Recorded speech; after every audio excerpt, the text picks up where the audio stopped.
Hello, I'm James Morgan Jones. I write novels and short stories as well as poetry, and I'm here today at the invitation of the lovely Goldston Books in Carmarthen as part of their celebrations of National Poetry Day. I'm going to read a few poems, quite short. These are poems I wrote during lockdown. I'm very lucky in that I live in a rural area with a stream behind the house and a bluebell wood beyond. And it struck me, I think, at the time, as it did a lot of people, anew, as it were, how wonderful the emergence of nature is every year. And I suppose I saw it with slightly fresh eyes under the current circumstances. So the first poem is called Bluebells. Look, said the wind. These are the bells that struck the hour of the world's birth. Under Caroline blue, ramsons teem in obeisance, lush as the manes of green lions. Blueness rises, Uranian liquor in the veins, heady scents of dawn blue breeze distilled in the earth's deep cobalt sorrow. From the mouths of bells seeps blue narcotic, sweet salve to our raven blue craving for death. Now we are struck still, only blue and nothing else. Cerulean sap bleeds from our eyes. The joyous bells shake, sowing ovular balm on a spent land. Through the wearied hearts of trees shoots a bolt of electric, jubilant blue. Breathless, we receive its piercing shaft to the chest. Wait! Hear the whistle of beauty on the sound bow of the soul.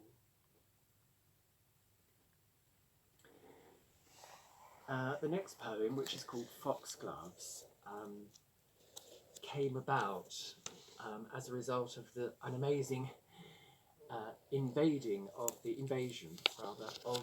foxgloves into an area of land directly behind my house, where 2 years ago there was a landslip and a very bad storm, leaving a very, very bare hollow, which I thought would look ugly for a very long time. But in fact, it was quickly colonised by the said foxgloves, which came into full flower this year very suddenly. It was almost as though they'd arrived like an army from nowhere, and their presence was heady and almost sensual in the warm summer evenings we had so many of early in lockdown. So this is called Foxgloves.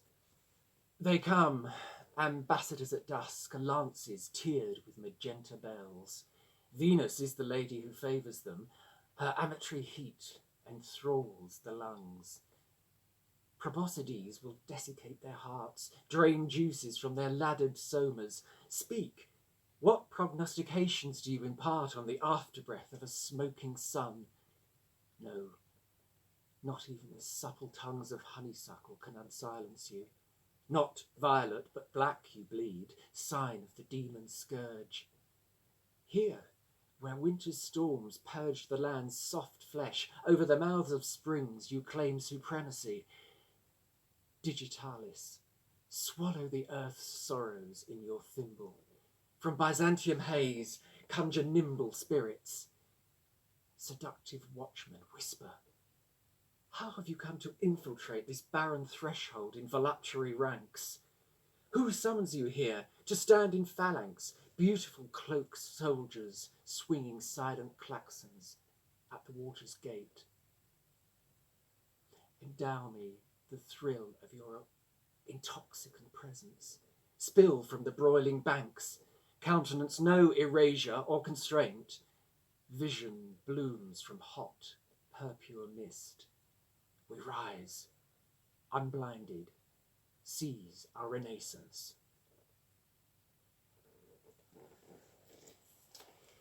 This next poem was written after a particularly sunny afternoon in the garden where I was sitting with my cat Gertie, where we were both entranced by the sudden appearance of what transpired to be a beautiful Demoiselle. This was an insect I'd never seen before, and I was fascinated by two things, really. One was the extraordinary colour. The other was the movement of the Demoiselle, which seemed to me quite unlike anything else. So here is the poem, simply called Demoiselle. Let's be direct. Beautiful Demoiselle. What naming could be apter?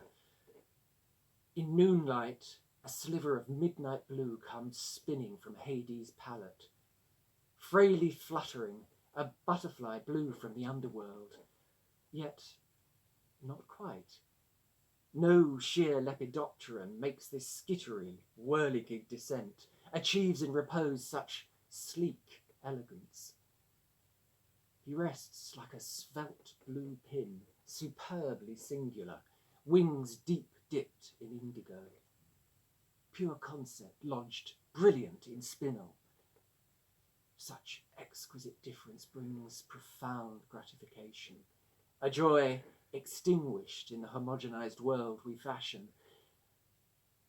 When I dream, I'll drink some of his lustre, bask in the resplendence of my colours. What flagrant beauty then in dynamism, such glory mirrored in heaven's dark glass.